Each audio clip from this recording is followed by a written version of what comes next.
You think your love is dramatic? Think again. This story will make even Shakespeare's tragedies look like bedtime tales. Imagine a prince so obsessed with his beloved that when she was brutally murdered, he did not simply bury her, he crowned her. Yes, crowned her as queen. After death, and then he forced the entire court, trembling and horrified, to kneel before her corpse and kiss her rotting hand. This is the scandalous, chilling, yet strangely beautiful tale of Inês de Castro and Prince Pedro of Portugal, a romance that stunned a kingdom, sparked a civil war, and ended with one of the most macabre coronations in history. Our story begins in the year 1340. The Portuguese court was alive with splendor, ambition, and secrets. Into this world walked a young woman, Inês de Castro. She was no queen, no royal princess, just a lady-in-waiting to Constanza of Castile, the official wife of Prince Pedro. But Inês carried something the court could not ignore. With her Galician noble blood, her luminous beauty, and a quiet, magnetic grace, she soon caught the wandering eye of the prince himself.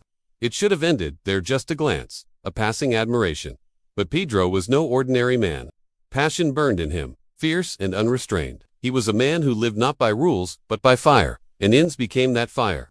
Their affair began in secret, tucked behind palace walls and whispers in candlelit corridors. He was married, bound to Constanza, for politics, for alliances, for the crown's future. Yet it was Inês who held his heart.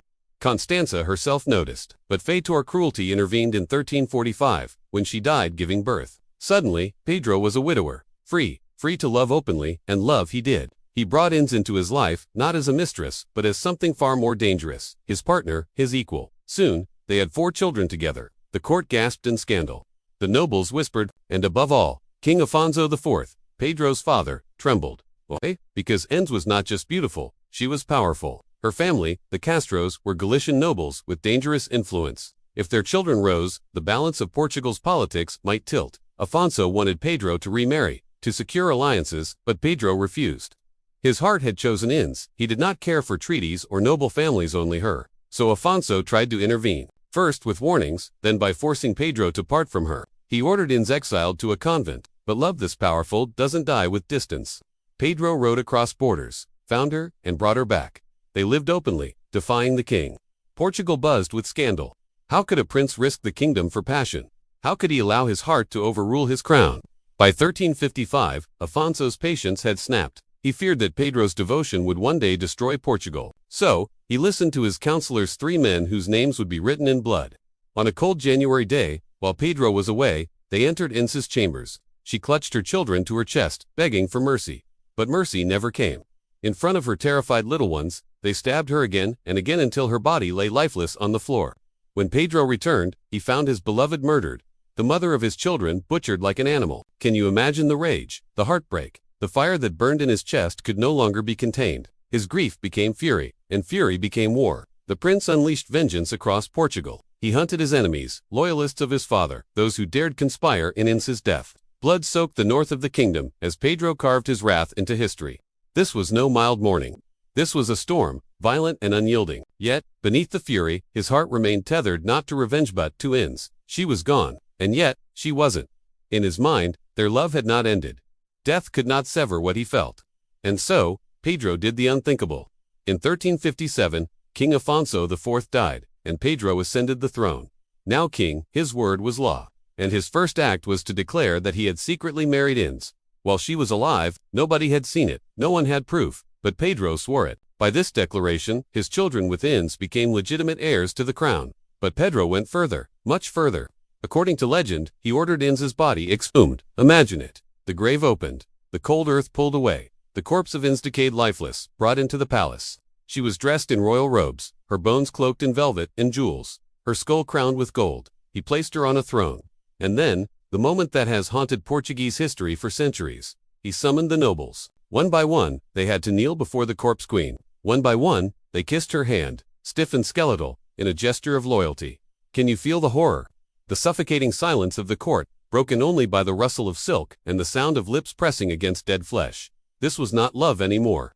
This was obsession. This was defiance, spectacle, vengeance and devotion that surpassed the limits of life itself. Pedro had turned grief into ritual. He forced his court to see what he saw. Inês, not as a mistress, not as a victim, but as their queen. Was it madness? Or was it love, so deep that it bent the boundaries of what it means to be alive or dead? Historians debate whether the corpse coronation truly happened, or whether it was an embellished legend. But whether fact or myth, the story has endured for nearly 700 years. What we know is this: Pedro never forgot. He avenged her death in brutal fashion. The very men who had murdered Inês were captured, and in scenes as gruesome as any medieval tale, Pedro ripped out their hearts literally, one from the front, one from the back. It was not just punishment, it was symbolic. The killers who had pierced the heart of his love would lose their own. When Pedro himself died in 1367, he ensured that his story with Inês would not end with the grave. At the monastery of Alcobaça, he ordered twin tombs built masterpieces of Gothic stonework. On one lay his effigy, on the other hers, and here's the final touch. They were placed facing each other. Why? So that on the day of resurrection, when the dead rise again, Pedro and Inês would be the first to see each other. Centuries later, their tombs still stand.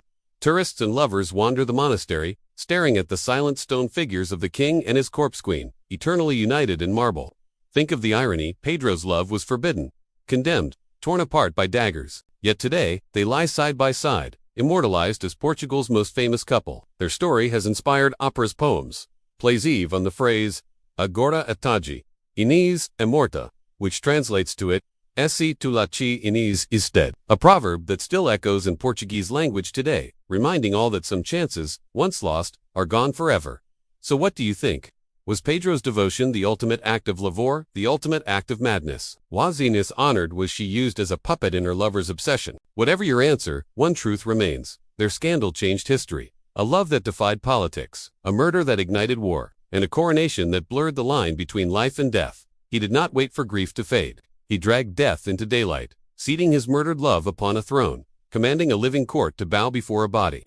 That, my friends, is the story of the prince who married his dead-ass corpse. And if you want to uncover more scandals, secrets, and shocking tales buried in royal history, don't let this story be the last. Subscribe to Throne of Scandals, because the past holds more madness than you can imagine.